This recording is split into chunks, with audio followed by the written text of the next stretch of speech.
Bonjour et bienvenue dans cette conférence en ligne sur les 7 étapes utilisées par les pros pour réussir une photo. Alors, on va commencer par apprendre. Je vais d'abord vous dévoiler justement les 7 étapes utilisées par les pros et ensuite, je vais analyser quelques-unes de vos images. Alors, cette conférence est pour qui? Cette conférence est pour les débutants en photographie, pour tous ceux qui souhaitent connaître les notions de cadrage et de composition, qui souhaitent connaître les règles du cadrage, comme par exemple la règle des tiers, la symétrie, etc. Alors, avant de commencer la conférence, je vais peut-être d'abord me présenter, pour ceux qui ne me connaissent pas déjà. Alors, je m'appelle Wilfried Vadon, je suis coach en photographie. Je propose des formations et des accompagnements en photographie à travers des cours en ligne ou des masterclass. Je suis un photographe passionné, auteur et artiste exposant. D'ailleurs, je travaille sur plusieurs expositions lors d'aujourd'hui. Je suis aussi le fondateur du blog Comment réussir ses photos et de la chaîne YouTube du même nom. Alors, toujours avant de commencer, je vais vous demander de vous installer dans un endroit vraiment calme. Le but justement va être de ne pas être perturbé par tout le passage des enfants, la famille, tout ce qui est autour. Je vais vous demander d'ailleurs aussi de désactiver les notifications de votre téléphone, donc tout ce qui est Facebook, mail, etc. Gardez aussi uniquement cette fenêtre sur votre ordinateur de manière à garder le maximum de débit justement pour cette conférence. Alors, je vous conseille de prendre de quoi noter. Donc, si vous souhaitez prendre un cahier, une feuille de papier pour prendre des notes, allez-y. C'est le moment avant qu'on commence. Euh, Surtout, par contre, soyez attentifs aux précieux conseils que je vais vous enseigner pendant cette conférence. Alors, pour laisser le temps à ceux qui le souhaitent d'aller chercher un papier et un crayon, je vais commencer d'abord par saluer et remercier justement tous ceux qui participent à la conférence. Vous êtes vraiment super nombreux, franchement ça me fait hyper plaisir, vous êtes plus de 200 personnes. Ça se trouve ça va peut-être encore monter, on ne sait pas, parce que là on commence juste, je sais qu'il y a toujours des petits retardataires, c'est pour ça que je laisse du temps à un petit peu tout le monde d'arriver, quoi. Alors je commence, alors je pourrais pas dire bonjour à tout le monde parce que vous êtes vraiment trop nombreux. Alors je tiens à remercier, bonjour à toi, alors Pierre, Eric, Mickaël, Abdel, Frédéric, André, Simone, Lucie, Louis, c'est un truc de dingue, vous êtes vraiment super nombreux. Je tiens vraiment à vous remercier d'être là aujourd'hui, quoi. J'espère en tout cas que vous allez bien. Mais dites-le moi, vous avez un petit espace pour communiquer avec moi. Dites-moi si vous allez bien, si vous avez la forme, si vous avez la patate. Moi de mon côté, je suis hyper content d'être là avec vous. C'est juste dingue, quoi. Plus de 200 personnes, c'est super chouette. Donc voilà. Alors, vous allez avoir des petits sondages pendant cette conférence qui vont apparaître tout au long d'ailleurs, juste sur la droite. Normalement, ça devrait apparaître juste au-dessus de votre espace quiz. Enfin, pas quiz, hein, espace question, pardon, excusez-moi. D'ailleurs, peut-être je vais lancer un premier sondage pour voir un petit peu.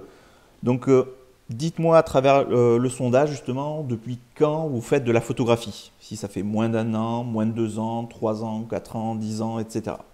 Donc dites-le moi, allez-y. Comme ça permettra de laisser un peu de temps justement à ceux qui n'ont pas encore attrapé de quoi noter.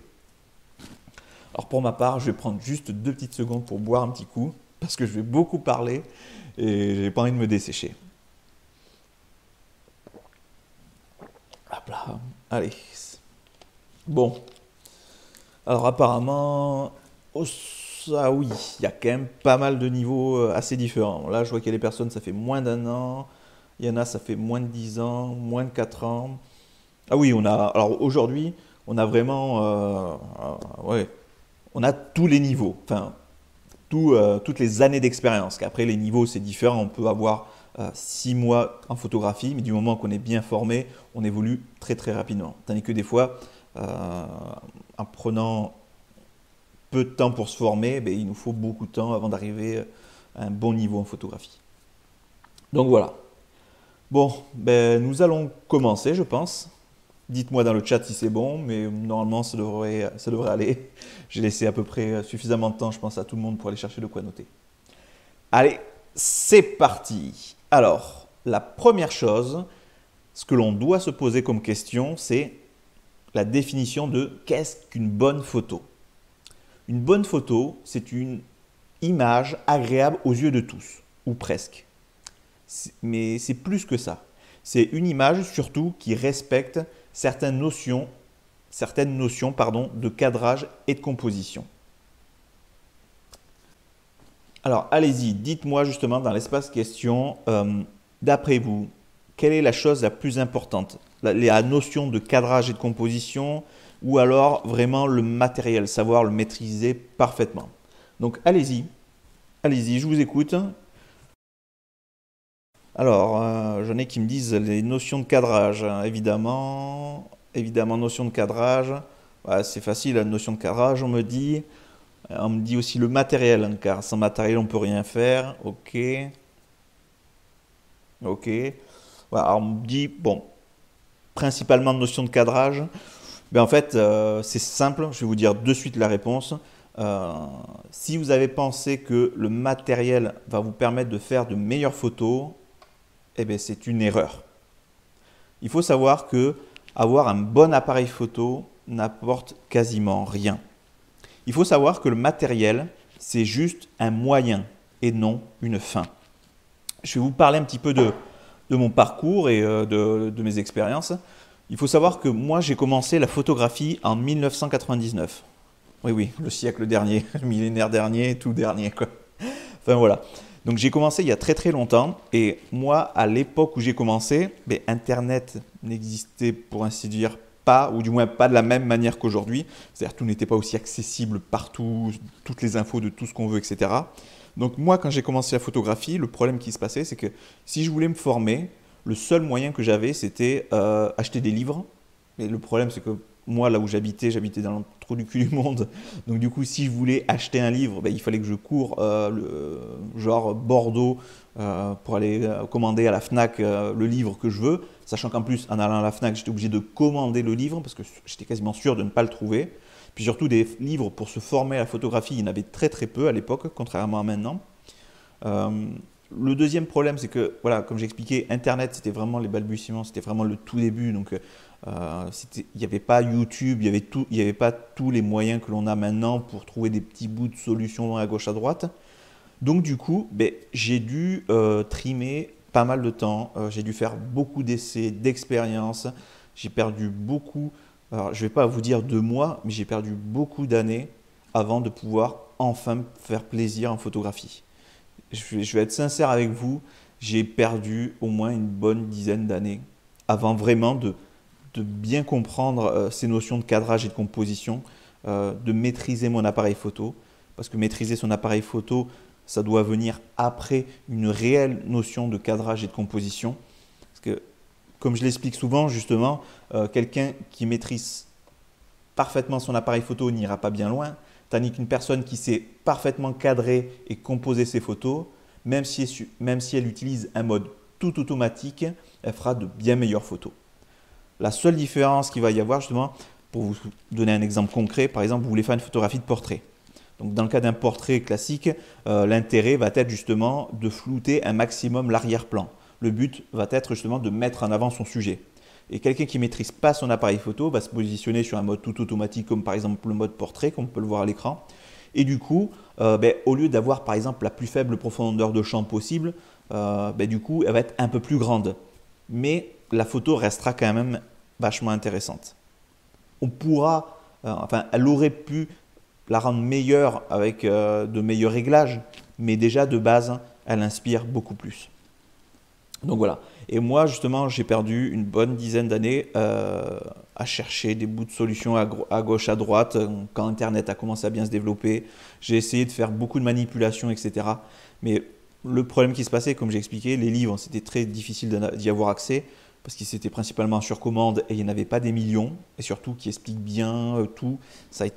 C'était très, très difficile, quoi. Donc du coup, j'ai passé beaucoup d'années à me former sur la photographie de portrait, etc. Et c'est qu'à un certain moment où là, j'ai pu franchir le cap justement du débutant, euh, parce que justement, j'ai bien compris à un moment ces notions de cadrage, de composition. On va en parler tout à l'heure. Et donc du coup, c'est ce qui m'a vraiment permis de m'en sortir en photographie et surtout enfin me faire plaisir, quoi. Parce que je sais pas, je pense que ça a dû vous arriver souvent d'ailleurs quand vous êtes invité par la famille, des amis et vous regardez les photos de vacances. Souvent, vous regardez les photos de vacances dans un vieux bouquin à l'ancienne. Vous regardez les photos. Il y a un grand silence et on tourne les pages. Il n'y a aucun moment, il y a une photo qui fait oh, c'est énorme, c'est super beau, c'était pris où, etc. Jamais on trouve ça quand on débute, justement. Les gens regardent nos photos, mais ils les regardent, c'est tout. Ils sont pas extasiés, ils sont pas là. Oh, il n'y a pas de waouh, oh. On n'a pas ces choses-là. Et quand on débute, c'est extrêmement frustrant quand on perd beaucoup de temps, justement, à faire des essais, etc. Et donc, du coup, moi, par mes années d'expérience, justement, puis en me formant vraiment par la suite, j'ai pu vraiment comprendre ces notions de cadrage, de composition, les mettre en place et ensuite la maîtrise totale de mon appareil photo parce que je le maîtrisais quand même un minimum, je comprenais certaines choses, mais après il y a des petites astuces, j'en ai déjà parlé dans d'autres conférences, mais comme je vais vous citer un exemple bête, mais la loi qui lie le temps de pause à la longueur focale. Alors je vais vous expliquer, je vais faire je vais expliquer très rapidement. En fait, il existe une loi du temps de l'argentique qui est toujours valable en numérique, mais qui, on va dire, évolue un peu. Mais je vais pas m'étaler là-dessus. Il y a une loi qui dit que vous ne devez jamais utiliser un temps de pause inférieur à votre longueur focale. Par exemple, si vous faites une photo avec un objectif à 100 mm, vous ne devez pas utiliser un temps de pause en dessous de 1 centième de seconde, au risque justement d'avoir une photo floue ou légèrement floue. Donc voilà, c'est une petite loi. Donc si vous utilisez par exemple un objectif 200 mm, vous ne devez pas tomber en dessous de 1 200e de seconde. Si vous faites une photo à 20 mm, vous ne devez pas tomber en dessous de 1 20e de seconde, etc. Voilà, c'est une loi qui lie le temps de pause à la longueur focale. Et avec toutes ces petites astuces, toutes ces choses-là, une fois que vous avez emmagasiné, que vous avez bien assimilé toutes ces informations et que vous les mettez en pratique, c'est là où vraiment vous allez pouvoir progresser. Donc voilà. Alors, maintenant, nous allons parler de l'œil. Quelle est la différence entre regarder et voir? Lorsque vous êtes concentré sur un sujet qui vous attire, vous le regardez avec tellement d'attention que tout le reste n'est que vue, et donc oublié. C'est à vous justement à regarder les éléments qui ne sont que vus afin de les retirer de votre cadre, afin de mettre en valeur votre sujet. Il faut savoir que le spectateur fera toujours une fixation sur les défauts de votre image.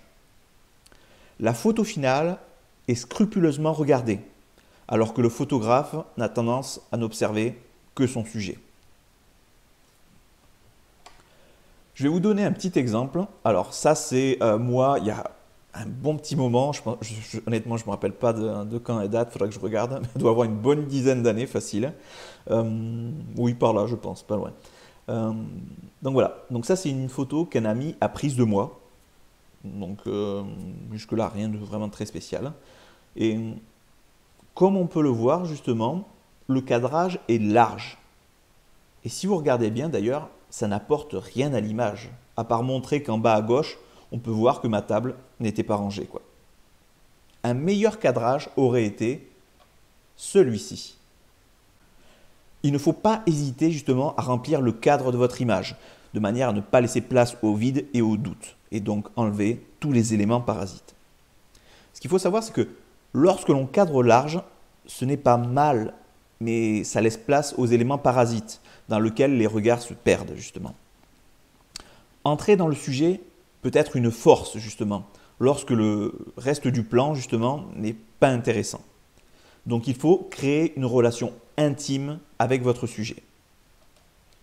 Donc pour cette photo, il faut un cadrage serré, de manière à enlever les éléments parasites, en l'occurrence tout le bordel qu'il y avait sur la table. En effet, ce qui se passe, c'est que la plupart des gens procèdent de la même manière, les photographes amateurs, avertis ou même professionnels. Lorsque l'on voit notre sujet, tout le reste disparaît. Et malheureusement, justement, c'est en allant trop vite que vous allez faire au mieux une photo banale.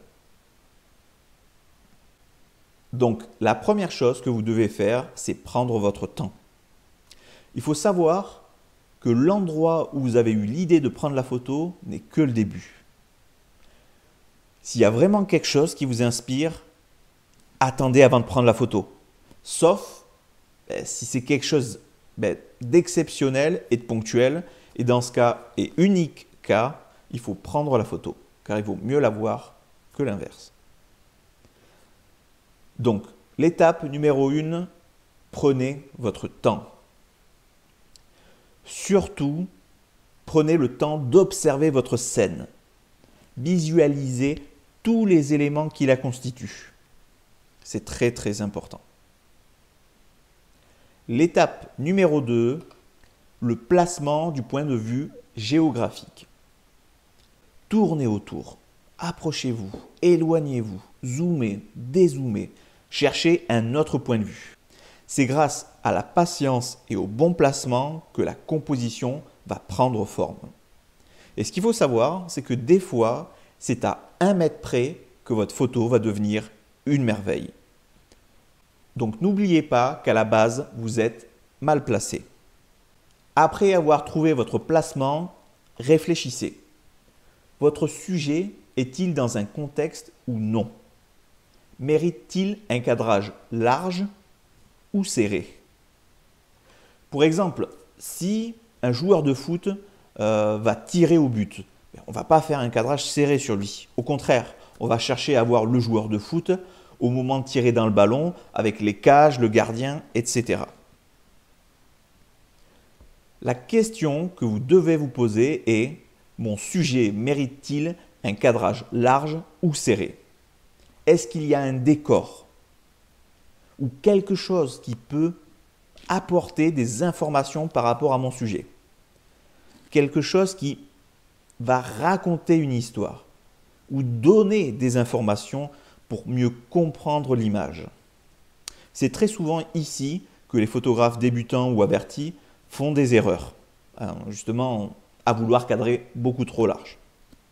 Si vous faites par exemple une mise en scène avec une fille déguisée en chaperon rouge, que vous êtes dans les bois, là, un cadrage va permettre de mettre justement dans son contexte et cela va permettre justement de raconter l'histoire. Là, par exemple, pour cette photo, ça va raconter l'histoire du petit chaperon rouge.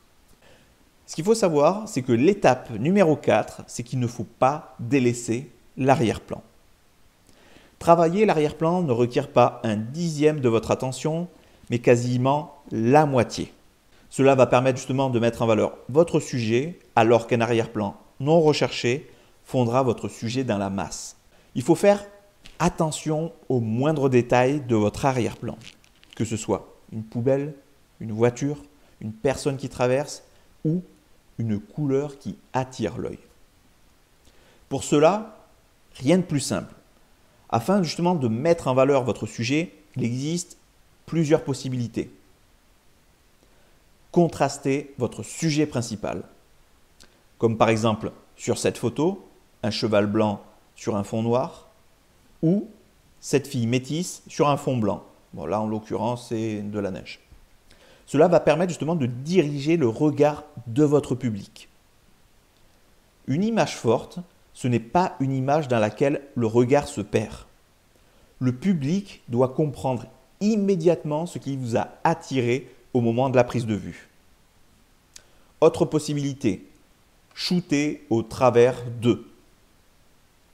On peut créer un cadre naturel avec comme premier plan un tunnel, un pont, un objectif, etc. L'étape numéro 5, le bon angle de vue sur le plan vertical. Comment bien choisir son angle de vue? Debout, à genoux, allongé sur le ventre. Il faut savoir que les perspectives dépendent de l'orientation de votre appareil photo, mais aussi de la déformation de la lentille de votre objectif. Le placement vertical est très important. Si par exemple, vous voulez faire une photo d'un enfant à ce moment-là, mettez-vous à genoux. Si c'est un animal, tel un chat, allongez-vous sur le ventre. N'hésitez pas à vous placer à sa hauteur, ce qui permettra de nous plonger justement dans son univers. Par contre, attention, la vue plongeante ne permet pas forcément de mettre en valeur votre sujet, dépendamment bien sûr de votre sujet. L'étape numéro 6. Cadrer en suivant certains principes, comme la règle des tiers ou la symétrie. On va commencer par la règle des tiers. Cette règle est basée sur un principe de proportion et d'équilibre de l'image. Le ou les sujets, éventuellement, sont placés à des endroits précis de la composition qui seront jugés agréables pour l'œil du spectateur. Ce qu'il faut savoir, c'est que l'œil humain va aller instinctivement de gauche à droite et de haut en bas. La règle des tiers consiste à diviser son cadre en 3 parties horizontales et en 3 parties verticales. On va alors projeter une grille imaginaire de 9 rectangles égaux. Chaque ligne correspond à ce que l'on appelle un axe fort. L'intersection de ces lignes correspond à ce que l'on appelle un point fort de l'image. Si vous placez votre sujet sur l'une des intersections de ces axes, cela renforce la composition. En déportant votre sujet sur le côté, vous allez en faciliter la lecture. Il faut savoir que la lecture est encore plus aisée si vous placez votre sujet sur la gauche, car comme j'ai expliqué, l'œil va aller instinctivement de gauche à droite et de haut en bas, comme pour lire un livre. Pour le paysage, on va toujours garder la portion 1 tiers, 2 tiers. Alors, pour exemple, pour la photo de plage, comme celle-ci par exemple, on peut clairement voir que la ligne d'horizon est pile au milieu de l'image. Donc, on va appliquer la règle des 1 tiers, 2 tiers. Donc, soit 1 tiers de mer et 2 tiers de ciel, ou alors 1 tiers de ciel et 2 tiers de mer. Bon, pour ce cas-là, notre photo, la meilleure, ce sera celle-ci. 1 tiers de mer et 2 tiers de ciel.